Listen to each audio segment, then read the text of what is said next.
Hej Rasmus, din kælling. Jeg vidste, du ville gøre det. Jeg vidste det. Så nu må jeg i gang med den anden nominering. Så den her gang.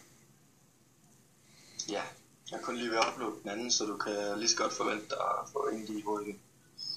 Så det kan jeg godt, når jeg har fået en fra Tobi-drengen fra din efterskole. Så du er bare noget af en kælling. Men sådan er det jo. Så må jeg bare drikke det under i byen, jeg skal. Igen.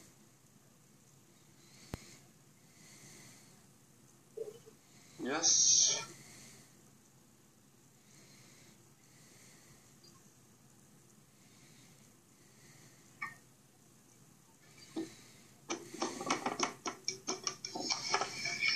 Ja, men sådan ser det ud. Ja, vi må hellere komme i gang.